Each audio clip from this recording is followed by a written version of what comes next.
Good morning student. Standard है third, subject है हिंदी और दूसरा पार्ट है लालच का परिणाम।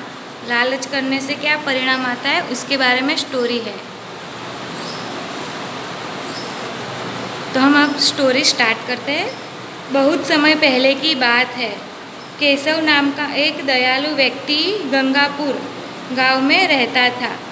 ये बात बहुत समय पहले की है और जो व्यक्ति है उसका नाम है केशव और वो कहाँ रहता था तो कि गंगापुर में रहता था। वह बहुत गरीब था। वह दूध बेचकर अपनी रोजी रोटी चलाता था। वो क्या बेचता था तो वो दूध बेचता था। एक दिन वह दूध बेचकर घर आ रहा था, तभी उसको रास्ते में एक साधु मिला। तब उसको रास्ते में क्या मिला तो बोले उसको एक साधु मिला। साधु प्यासा था। उसने केशव से पानी मांगा। साधु था वो प्यासा था और उसने साधु से पानी मांगा। साधु का कमंडल लेकर केशव नदी के किनारे गया और साधु को पानी लाकर पिलाया।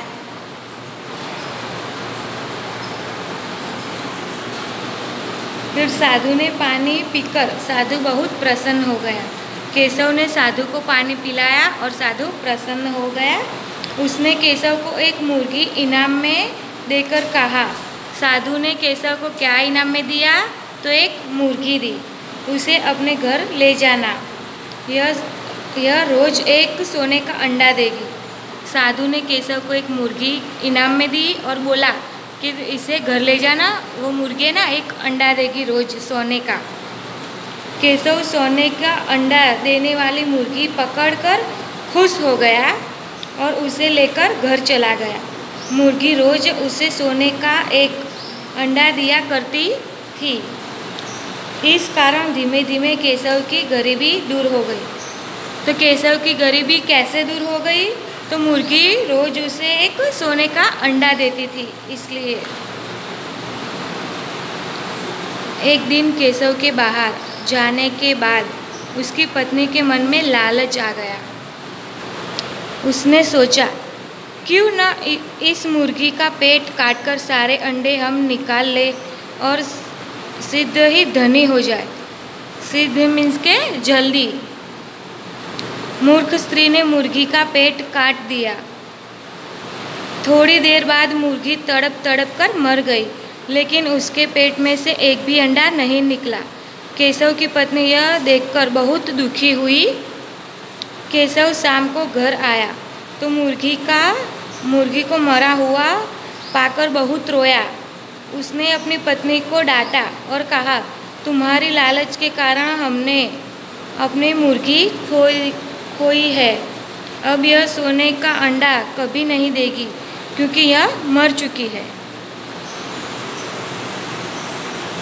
तो इस स्टोरी में ऐसा है कि केशव है जो गंगापुर गांव में रहता है और वो दूध बेचकर अपने रोजी जीवन चलाता है और उसको एक साधु मिलता है। जब वो दूध बेचकर वापस आता है तब उसको एक साधु मिलता है और वो साधु प्यासा होता है। तो वो है ना साधु को पानी पिलाता है। तो साधु उसको इनाम के तौर पर वो मुर्गी देता है और वो मुर्गी लेकर घर जाता है और वो मुर्गी है ना उसको रोज़ एक सोने का अंडा देती है। तो उसकी पत्नी की मन में लालच आ जाती है कि ये रोज़ एक एक सोने का अंडा देती है तो आज मैं उसका पेट चीर के सारे अंडे बाहर निकाल लूँ। तो उसने ना मुर्गी का पेट चीर दिया, लेकिन एक भी अंडा नहीं निकला और मुर्गी तड़प तड़प कर मर गई। और जब शाम को केशव वापस आया तो उसने अपनी पत्नी को बहुत डांटा। तो इस स्टोरी से क्या संदेश मिलता है कि लालच करना नुकसानदायक होता है। ठीक है, तो अब हम इसके शब्द और उसके अर्थ को देखेंगे, समझेंगे। दयालु मीन्स के उदार। व्यक्ति मीन्स के मनुष्य। गांव मीन्स के गांव। रोजी रोटी आजीविका। साधु मीन्स के महात्मा। प्यासा जिसे प्यास लगी हो। कमंडल संत का पानी पीने वाला बर्तन। प्रसन्न, प्रसन्न मीन्स के खुशी। सोने का अंडा। फिर है पत्नी, पत्नी मीन्स के बीवी, वाइफ। लालच मीन्स के लोभ। शीघ्र मतलब से जल्दी से। धनी मीन्स के अमीर। मूर्ख मीन्स के बेवकूफ़। तो स्टूडेंट, आज हमने लालच का परिणाम ये है उसकी हमने स्टोरी समझी और उसके शब्द का अर्थ को समझा। ठीक है, थैंक यू।